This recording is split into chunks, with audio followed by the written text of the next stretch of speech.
안녕하십니까, 라오케알입니다. 라오케알 저의 라오스 10개월간의 연애담을 말씀해 드리고 있습니다. 잘못을 따지시기보다는 반면 교사로 삼으셔서 시간, 마음, 돈을 허비하지 않으시는데 도움이 되셨으면 합니다. 그러면 17편 이야기 이어 나가겠습니다.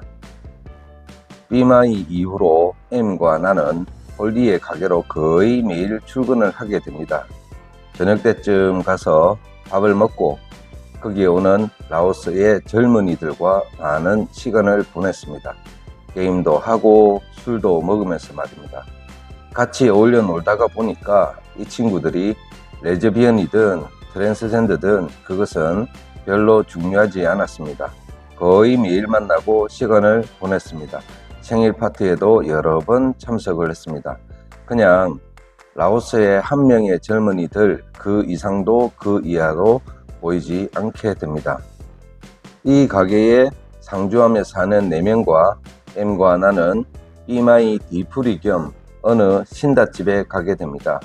가게 이름이 엘레나였는데 골목길 안에 위치해 있어 한국 사람들은 찾아가기는 조금 힘든 위치에 있었습니다. 말하자면 현지 맛집 느낌이었는데 라오스 현지 사람과 같이 지내다 보니까 이런 곳도 와볼 수 있구나 라고 생각을 했습니다. 역시 음식을 먹고 난 후 계산은 철저하게 N분의 1이었습니다. 라오스 사람이라고 무조건 한국 사람에게만 돈을 내게 하지는 않는 것 같습니다. 그럴 수도 있는 것이 이 친구들은 장사도 하고 먹고 사는데 크게 지장이 있을 정도로 가난하지는 않았던 것 같았습니다. 이런저런 이벤트가 모두 끝이 나고 진짜 둘만의 시간이 왔습니다. 저는 라오스에 오자마자 일만 했습니다. 또한 다니는 곳만 계속 다녀서 비엔티안의 지리도 정확히 알지 못했습니다.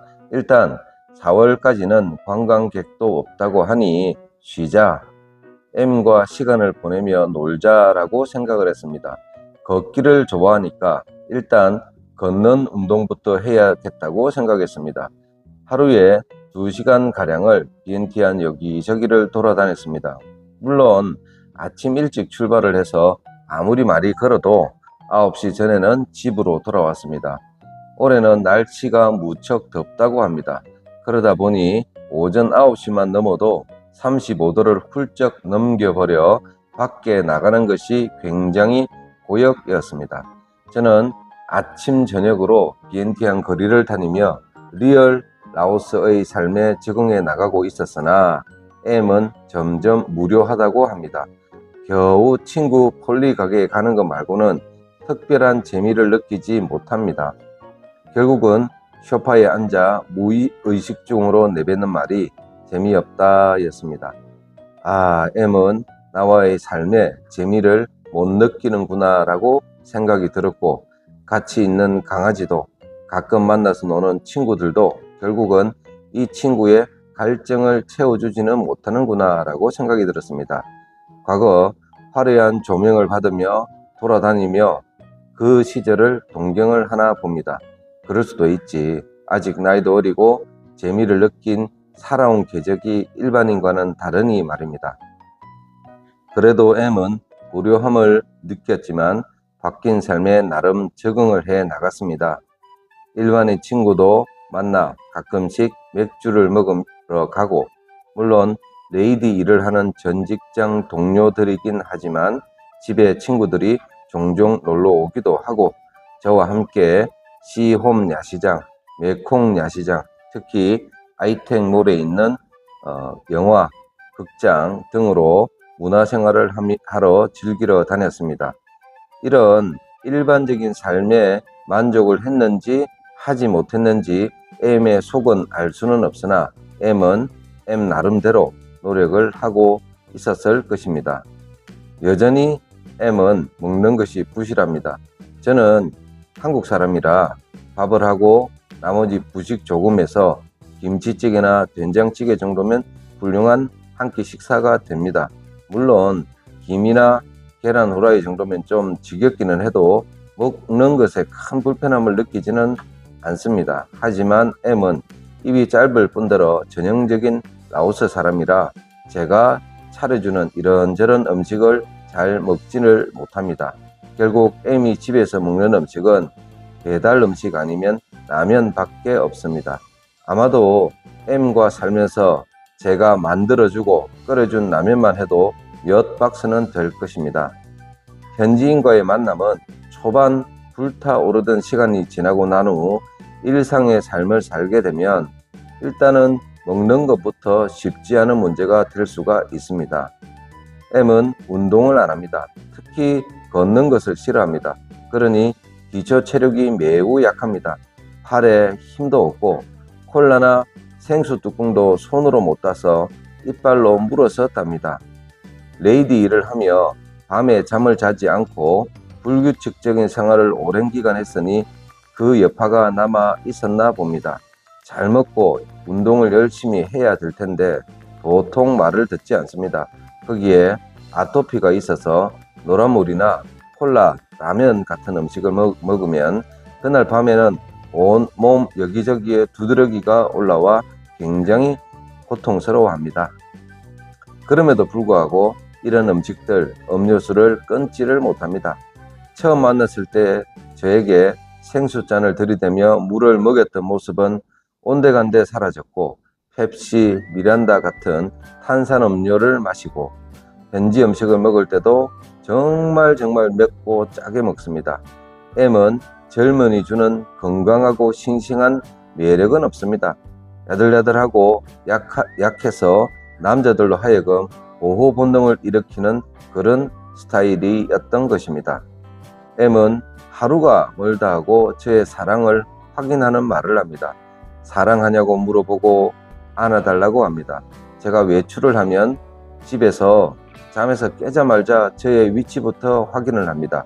집에 언제 오냐, 어디 있냐부터 시작해서 제가 옆에 없으면 불안 증세를 보입니다.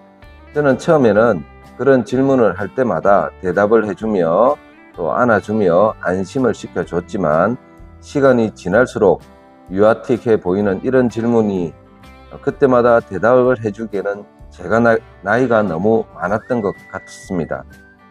사랑을 말로 해야 하나 이런 생각을 하면서 말입니다. 그래도 과거의 삶을 버리고 무료하지만 점점 일반인의 삶을 찾아가는 M을 보며 한편으로는 안심을 했던 것 같습니다. M은 제가 4월에 일을 하지 않고 놀고만 있으니 불안했던지 자꾸 물어봅니다. 돈이 얼마 남았냐? 돈이 얼마 있냐? 사실 라오스에 와서 일을 해서 돈을 적지 않게 벌었으나 코로나로 인해 힘들어졌던 여러 채무 관계를 정리하느라 몇 달 살 생활비 정도만 남겨놓은 상태이긴 했습니다. 4월에는 원래 쉬려고 마음을 먹었으니 크게 문제가 될 것 없었고 5월부터 일을 하면 되니까 저는 크게 개의치 않았습니다. 하지만 저의 계좌를 들여다본 M은 내심 불안했나 봅니다. 그래도 3,000불 정도면 방세 내고도 둘이 몇 달 사는 데는 크게 지장이 없는데도 말입니다. 그러고 하는 말이 만약에 돈이 떨어지면 자기가 다시 레이디 일을 해서 저를 먹여 살리겠다고 합니다. 그리고 이쁜 말을 합니다. 저는 나이가 많기 때문에 나중에 제가 늙어 일을 할 수 없게 되면 M 자기가 저를 먹여 살리고 저를 보살피겠다고 합니다. 그리고 만약 돈이 없으면 반지하고 팔찌 팔면 된다라며 저를 위로를 해주더라고요. 이런 말을 들은 저는 웃어야 될지 울어야 될지 참 난감했습니다. 방법이야 한참 잘못되었지만 저를 생각해주는 것만은 참 기특하게 생각했습니다. 이때부터 M에게 제 마음을 더 주었던 것 같았습니다. M의 또 다른 취미생활은 온라인 게임을 좋아합니다. 휴대폰으로 하는 게임인데 말하자면 제가 1,000불이 넘는 좋은 게임기 하나 사줬다라는 생각이 들었습니다. 온라인 게임인데 연신 누군가와 대화를 하며 게임을 하고 또 게임을 합니다. 한국에서 말하는 게임 중독 수준으로 온라인 게임에 빠져듭니다. 폴리의 가게에 가서도 저는 저대로 유튜브를 보고 놀고 M은 알지 못하는 여러 명의 접속자들과 같이 게임을 하고 합니다. 그렇게 M이 게임을 하고 노느라 새벽 2시, 3시까지 폴리 가게에서 머물다 왔습니다. 온라인 게임이니 집에서 해도 될 텐데 말입니다. 어쩌다 폴리 집이나 근처 친구 집에 가면 게임을 하느라 전화도 안 받습니다. 게임을 할 때는 전화를 받을 시간조차 없나 봅니다. 저는 속으로 한숨이 나왔지만 어쩌겠습니까? 제가 선택한 여자고 이 여자를 책임지고 살아야 할 그런 상황을 저 스스로 만들어 버렸으니까 말입니다. 그렇게 뜨거웠던 4월의 더위를 온몸으로 받아내고 있었고 시간은 그렇게 흘러갔습니다. 이때가 2024년 4월의 마지막 날이었습니다. 18편에서 계속 이어집니다. 감사합니다. 라오 깨알이었습니다.